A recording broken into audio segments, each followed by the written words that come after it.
Into the Breach was created in June 2020 by Sam Cooke, otherwise known as Slay the Minotaur Online, and Alex Fuller, known as ISK. They did not find much success starting, and still they would eventually shock the scene as they qualified for the Blast Paris Major in CSGO, and would make playoffs and end the run as quarterfinalists. Due to the excessive revenue generated from majors, the organization found themselves with an excess surplus amount of cash due to sticker money from the major, along with other players being bought out and taken to other organizations. Sam Cooke claimed that they made over £4 million in 2023, which was their most successful year, and $1.5 million as they expanded into other gaming scenes, though this didn't last long. One former player, Smuya, claimed that Cooke owed around £500,000 to players and that old managers were spending company money on personal food deliveries and designer clothes using player contract money. Cooke would say that every player from the Paris Major run was paid in full and everything was organized, though player Rollin would go on to say that they were not paid in full. You owe me salaries from the almost half of the year in sticker money, and you know what you did sign, and everyone knows how much money we made for you and how you were delaying all of the payments. On the 27th of January in 2025, Into the Breach would depart the Counter-Strike scene and esports altogether, as their CEO stated that there were two parts of him, one that matched the efforts that the staff had, and an alcoholic narcissist who wanted to self-immolate.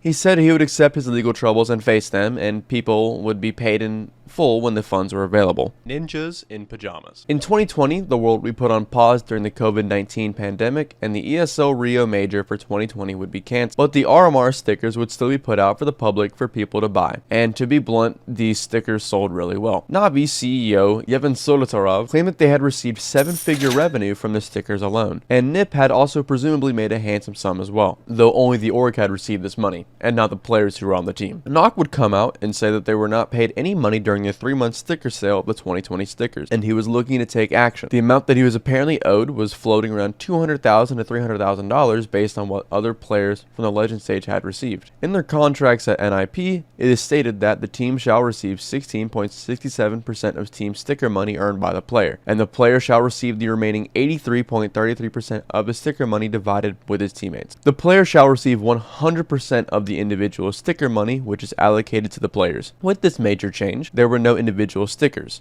and only the team's logo was purchasable. Chief Operating Officer Jonas Kalk Gunderson would say this in a group text chat with the players. I know many teams treated this differently, and some paid portions out to the players. We opted not to do that and to keep salaries intact and the business running normally, adding more support staff and around the team to make it an even better place to win majors. There are also very different contracts on the teams based on normal sticker money, where you guys got almost 100%, and either way, everyone does everything individually. This would not be the first time that they made questionable decisions regarding player money, as Fiflaren was not given a pay cut at the major during 2015 because he was a rookie.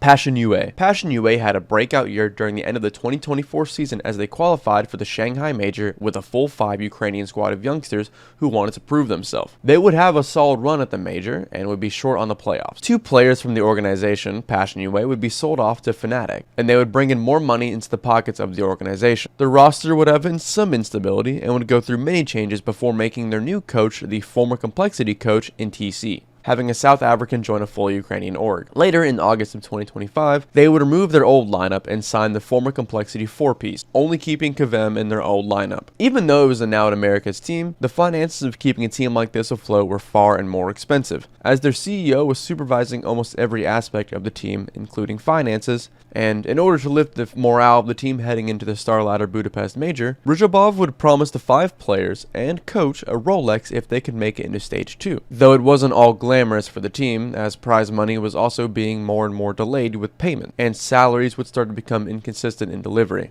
When their performances coming into 2026 were looking to be miserable to look at, Passion UA wanted to send off Halzerk and Grim to other teams, and signed Tri and Senzu. Management was actively vying for Grim to be sold off to NRG, but Complexity had come back, stating that they were not paid in full for the purchase amount of the core 6 months earlier. They made about $618,000 from their Budapest run, and payment was delayed because of a bank account opening in Dubai, as they wanted to relocate there instead of being in the United Kingdom. Funny enough, they never even received their Rolexes either. Their infamous footballer / part-time stand-in Zinchenko would depart the team and would publicly distance himself from that team. The organization is now looking to be liquidated, as the company owes around $500,000 to $600,000 to their former CS teams, and the bulk of it is sticker money from the major, which the CEO said that Valve never paid them for.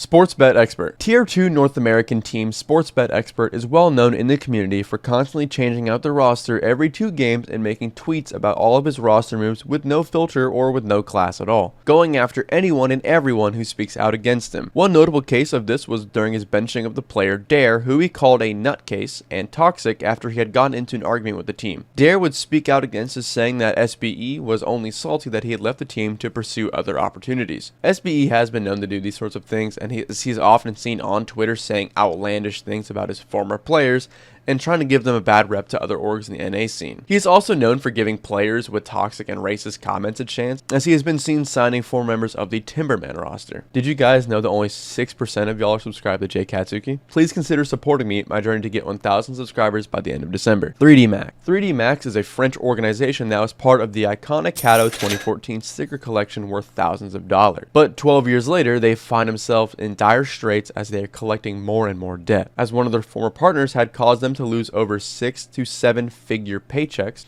that were going to be allotted to players and staff. Some estimate around 1.18 million US dollars has been taken from this former partner during their exit scam. Their CEO confirmed that they lost all team revenue, including sticker money and tournament money, though Stefan confirmed that he would be committing to covering 100% of the missing money owed to the players. They are getting closer and closer to getting everything sorted out. Unfortunately, this deal would fall through, as YouTuber Cyril MP4 did not strike a deal with the team, which now increases their debt to over 1.75 million US dollars. Many organizations looked to enter Counter-Strike and wanted to purchase this team, such as Team Heretics and Team Envy, to no avail. And now their chances of recovering the money look lost and more grim. And in 2025, they faced massive community backlash for taking a sponsorship from CSGO Empire, who were a notoriously racist organization. But this partnership would not last long, thankfully. Monty have been a staple of the underdog story in 2023 during their run at the Paris Major, and following their success at the quarterfinals of Paris, they would find themselves in numerous scandals. Back in 2023, due to the conflict as Russia invaded Ukraine required men aged 18 to 60 to have special permits to leave the country for international events and would have them return immediately after to avoid leaving the country. The ministry would post 236 players who failed to return to their country on time, which included Monty's CEO Dmytro Vovic, Waro2k, Demka, and SDY. Monty would go on to issue a public statement and apology and would clarify that they remain across borders for international tournaments. Following their success after the major and a few events right afterwards, they were at once the 6th best team in the world, and that would mean a salary increase, right? No, instead they would still be paid tier 3 salaries and was on the much lower end of this. Additionally, following their dismal run at the Copenhagen RMR, SDY would find himself being let go from the team. And while he sat on the bench, the CEO would let him know that it was because of his co-captain Waro2k, who would spearhead an internal coup to get him off the roster, who was benched shortly after in mid-2024. All of this was confirmed on a podcast which was posted in June of 2026, and it is a very interesting watch. In early 2025, investigations revealed that Monty had spent numerous months in tier 2 purgatory due to an unpublicized shadow ban from CCT events, as they are blacklisted by Grid's integrity database. The ban stemmed from the organization employed Demka, who was previously on the Yakuma roster, who faced radar and cheating allegations back in 2020 after they brushed aside Navi 2-0. Tournament organizers would discreetly deny Monty invites to these events until their top tier results forced them back into the fold. After their results at IEM Cologne, the team completely imploded, as Monty's old core contracts had expired and they all joined Luminosity Gaming, as Gizmy revealed that they had all signed contracts to join the team before the major had even started. This revelation caused massive friction inside the team and would have backlash from the community. And now they have stronger backlash from the BMAS situation, which comes from their social media manager making questionable decisions regarding a player's serious looking for team tweet, and would reveal that Monty had not paid wages for most of it, if not all, since 2025, which they were still undergoing as we speak. There's also a video about this on my YouTube Shorts page, and TikTok, and Instagram. Gamerlegion. Gamerlegion were one of the breakout orgs of, you guessed it, the Paris Major. After their grand final appearance in Paris, along with their sellings of Shuhei and Ima, the team would have continuous up and down results before finally getting a consistent placement in the top 15 at the end of 2024 with big name signings from Rez and Rookie PR. The organization would have questionable methods of payment, as Norwegian Age of Empires player, the Viper, revealed that he was in a dispute with Gamerlegion, saying that there was an outstanding amount of money and his prize is due, and that he had hired a lawyer to help assist him in the case. 24 hours later, all of his money would be sent to him, and all debts were settled. But it doesn't end there. After the Viper posted his shares about his tenure at Gamerlegion, many people would come to HLTV about their time at Gamerlegion, and we're roughly about 2,000 people. The org had a plan of capitalizing on their success at the Paris Major, but it was dysfunctional due to a toxic work environment and chronic payment delays that affected everyone at every level. One person mentioned their fear of their own CEO, who had constantly claimed to send them to court over questions about the workplace. During their grand final run, players inside of Gamerlegion found out they were only entitled to a small percentage of the team's sticker revenue, while other players had a cut from the sale of other items. I think it was around the quarterfinal and semifinals that we got told we were not going to be getting the 10% of items. One player on the roster at the time told HLTV. The situation became so wild that even the players were considering forfeiting the grand final. This would not come to fruition as the players could not find a ground to work with. Because of the money generated from the Paris Major, which was roughly about $110 million,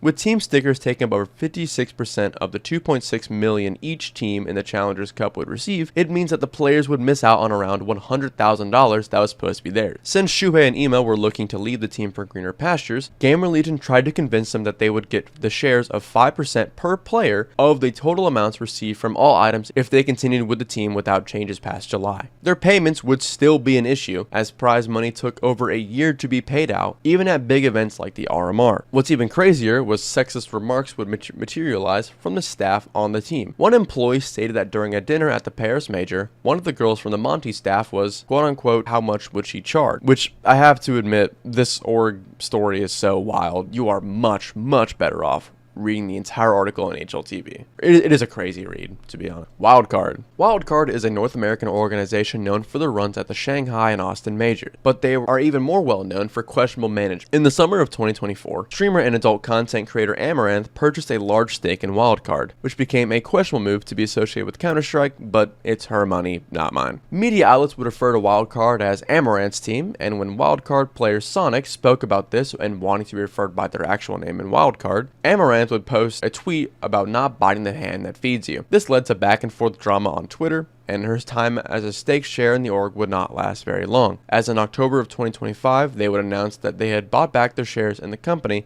and that she was no longer a part of the org. But it wasn't this that made them questionable, it was their terrible management. Right after renewing his contract within the team, they would bench IGL Stanislaw and their top performing opper and carry in Fuzi, which many people called one of the worst moves of the 2025 season, which it rightfully was. The rumor was that Wildcard was actively using ChatGPT to make the roster decision, and that player management was being handled so terribly that multiple players tried to jump ship at once, and to avoid losing their VRS and major invite range, they desperately asked for players to back onto the team, which resulted in a toxic culture. In late 2025, the org would fully drop their team and start from scratch, and they also forgot to sign an IGL and just kind of winged it until they got one. Thank you for watching. I got most of my information from HLTV about these articles. Oh yeah. Make sure you subscribe, like, comment, follow me on Instagram, TikTok, YouTube to free me from my shackles.